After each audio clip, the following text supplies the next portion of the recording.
त्वयतो नयतु हस्तगृहाश्विना प्रवहतां रथेन ग्रहाण गच्छ ग्रहपत्नी यथा सोपशिनी त्वं विदधमावदासि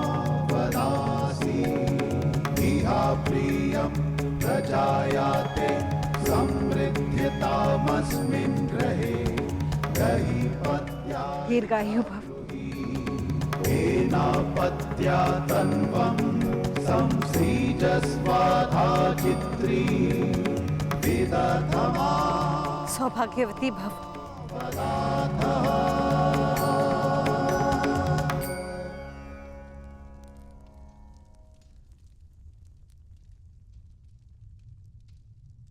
आयुष्मान भव। अपने जीवन का प्रयोजन सिद्ध करो। मैं आपसे पहली बार मिला हूं वासुदेव, परंतु न जाने क्यों ऐसा लगता है कि आपकी कृपा सदा रही है। हम अपने जीवन की यात्रा का प्रारंभ करने के लिए प्रस्तुत हैं वासुदेव। आशीर्वाद दीजिए और विदा भी। सहयात्री आशीष नहीं देता, साथ देता है पार।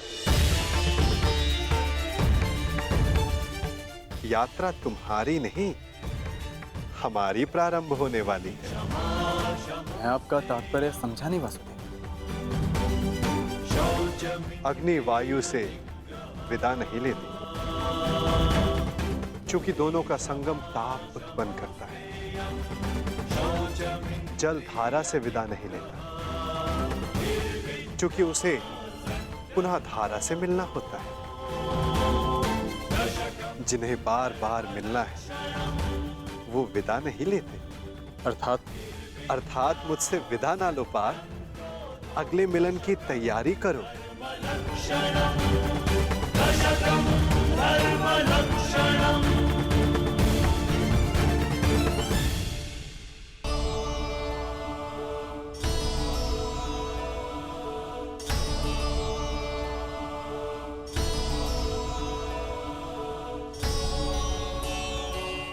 मेरे जन्म पर आपने कहा था कि मेरे जीवन का लक्ष्य अर्जुन से विवाह से कहीं अधिक है।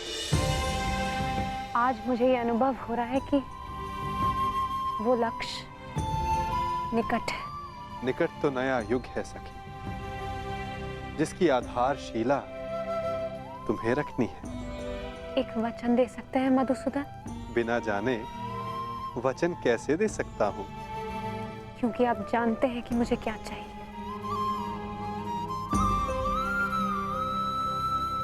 वचन देता हूं कि मैं तुम्हारे साथ रहूं ना रहूं,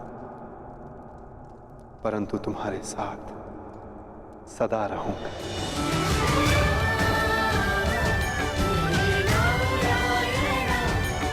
आपका साथ मुझे जीवन की यात्रा पूर्ण करने का साहस देता रहेगा सखा।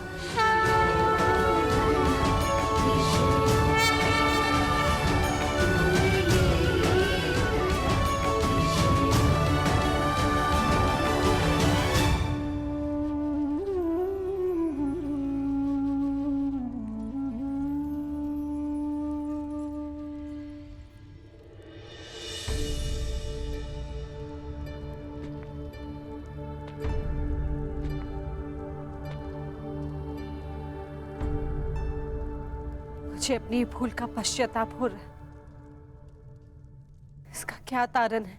धरा से उत्पन्न फल को अंततः धरा पर गिरना होता है बुआश्री। प्रत्येक शब्द और प्रत्येक कर्म अपने परिणाम साथ लाते हैं।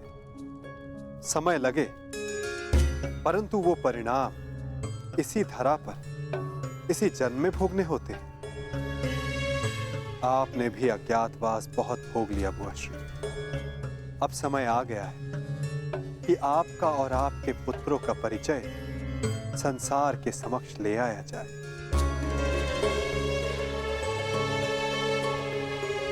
आप चाहते हैं कि हम हस्तिनापुर लौट जाएं? नहीं, हस्तिनापुर चाहता है कि वहां धर्म स्थापना हो। हस्तिनापुर आप सबको पुकार रहा है वो, और धर्म रथ के 5 चक्र आपके पास है। हस्तिनापुर लौटने का समय हो गया है बुआश्री।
आओ पुत्र।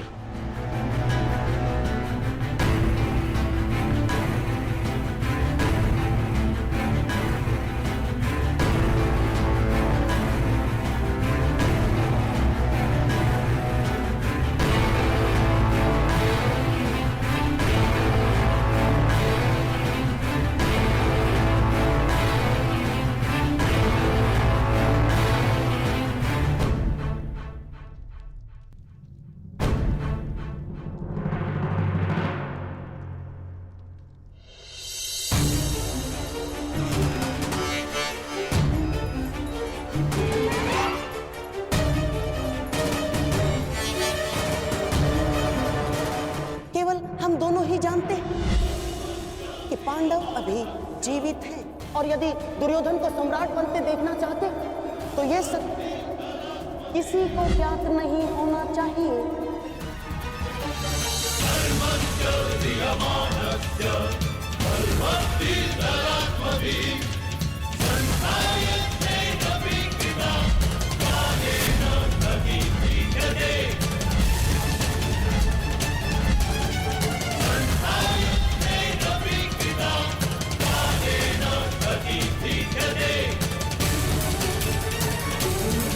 ठहरिए महाराज।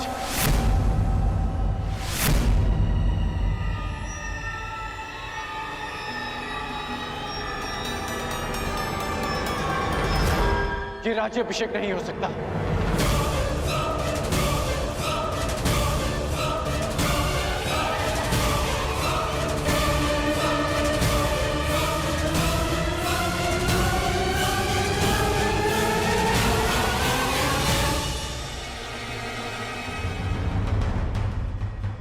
अभिषेक नहीं हो सकता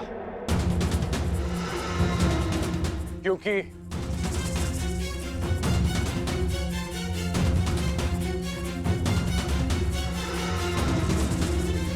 कुमार युधिष्ठिर अभी जीवित हैं।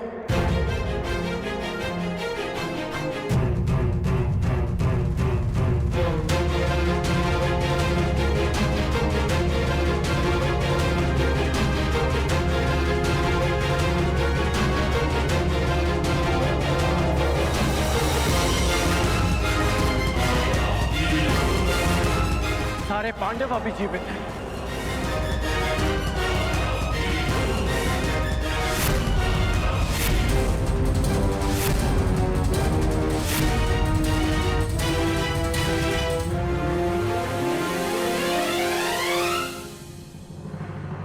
बासखान, ये क्या कह रहे हो तुम? हाँ मित्र, पांडव जीवित हैं। पांचाल स्वयंवर में जिस ब्राह्मण युवक ने लक्ष्य भेद किया और मुझसे युद्ध किया वो अर्जुन है।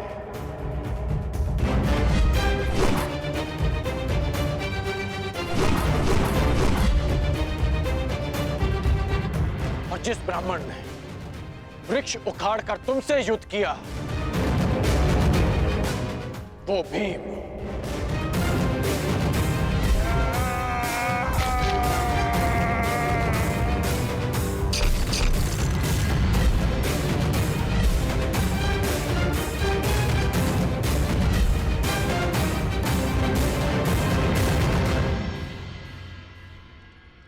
कर्ण, क्या तुम सत्य कह रहे हो? जी, मैं सत्य कह रहा हूं। यदि पांडव जीवित है तो दुर्योधन का राज्य अभिषेक न्याय अनुचित है।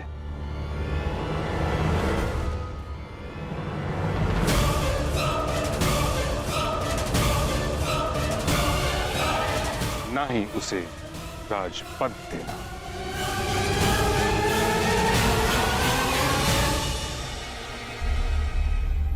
कैसी बातें कर रहे हैं महामहिम? पांडव जीवित हैं, ये केवल अंगराज का अनुमान है, अनुमान। कोई साक्ष्य नहीं है उनके पास। साक्ष्य कर्ण के शब्द हैं। कर्ण हठी हो सकता है परंतु असत्य भाषी नहीं। कब से? महामहिम, राजनीति में विश्वास से काम नहीं होता ना। राजनीति में केवल साक्ष्य से काम होता है। महाराज, यदि अंगराज के पास पांडव जीवित होने का कोई साक्ष्य नहीं तो युवराज दुर्योधन का सम्राट बनाने में भी कोई बाधा नहीं। महाराज, मेरा आपसे निवेदन है कि आप उन्हें मुकुट पहना दें। क्या तुम्हारे पास कोई साक्ष्य है अंगराज?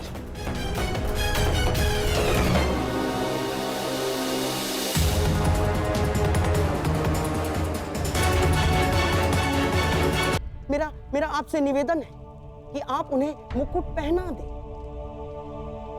क्या तुम्हारे पास कोई साक्ष्य है अंगराज? महाराज, जो मेरे बाणों को काट सके वो केवल अर्जुन के ही बाण हो सकते हैं।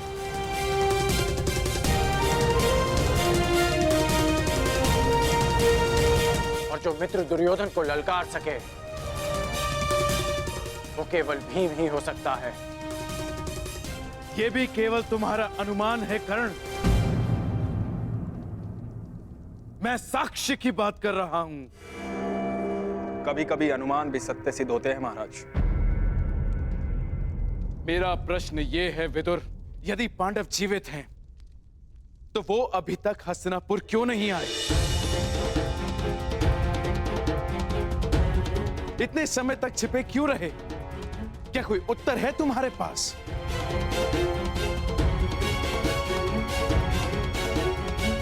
यदि किसी के पास इस बात का उत्तर नहीं तो मेरे सामने प्रश्न खड़ा करके समय व्यर्थ ना करें।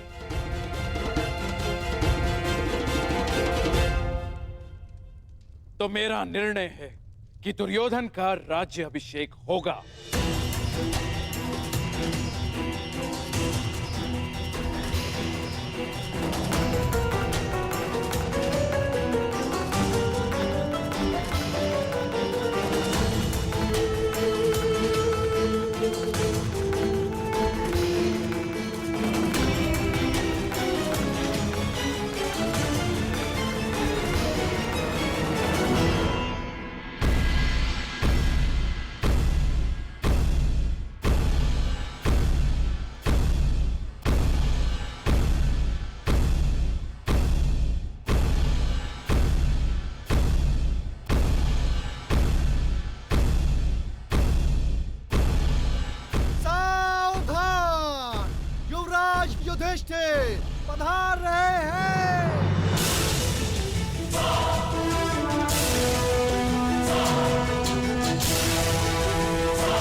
इस बात का अनुमान ही नहीं कि तुम्हें देखकर मेरे मन से कितना बड़ा भार उतर गया। यह अनुभूति एक शूल की भांति मेरे मन में चुभ रही थी कि जिन प्रिय पांडु पुत्रों को मैं अपने उत्तरदायित्व पर हस्तिनापुर लाया था, उनकी रक्षा नहीं कर पाया।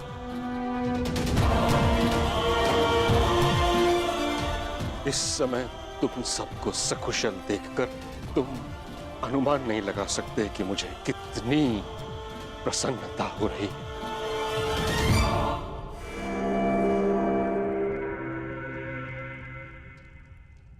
आपको प्रसन्न देख हमें भी प्रसन्नता हुई पितामह। हस्तिनापुर में स्वागत है युवराज।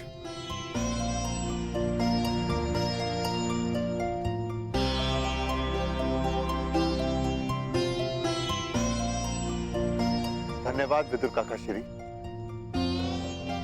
आप हमारे साथ नहीं थे, परंतु आपकी मंगल कामना सदैव हमारे साथ थी।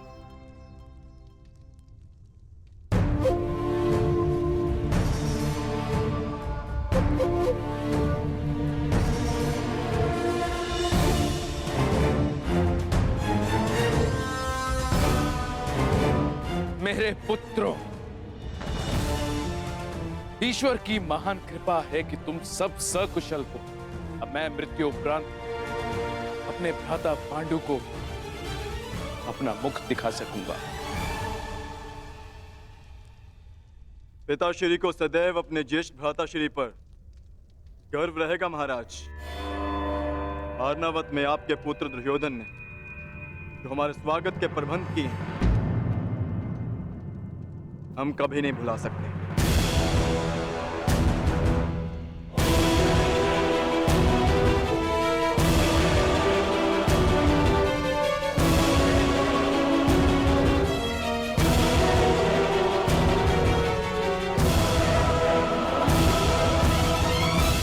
पुत्र युधिष्ठिर, एक प्रश्न मेरे मन को व्यथित कर रहा है।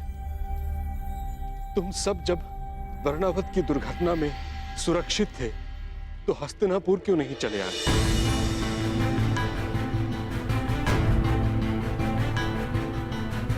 बताओ पुत्र, तुमने हमें कोई संदेश क्यों नहीं भेजा?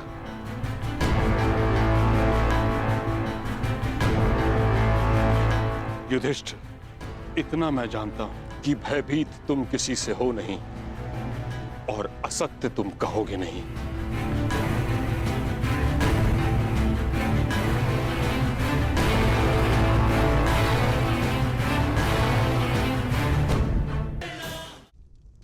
बताओ।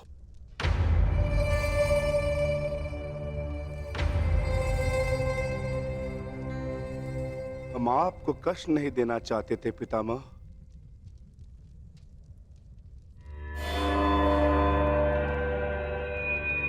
परंतु कुछ दिनों के लिए किसी को संतोष देना चाहते थे।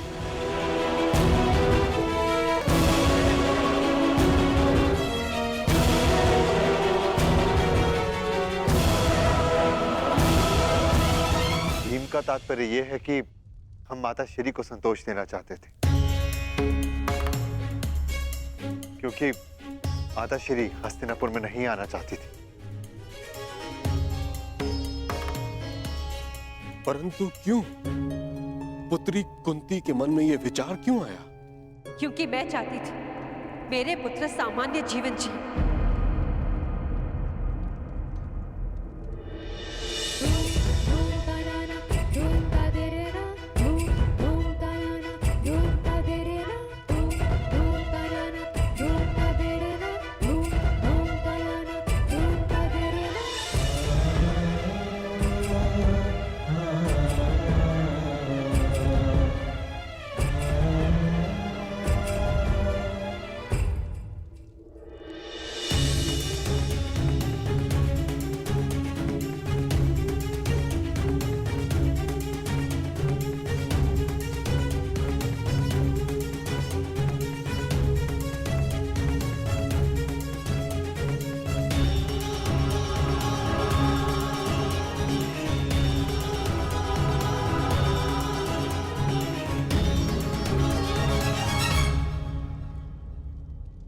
राजश्री जीवन और राजनीति से मेरा मन विरक्त हो चुका है ताजश्री। तो लौटी क्यों? वन में भटकती रहती, मन विरक्त हो गया।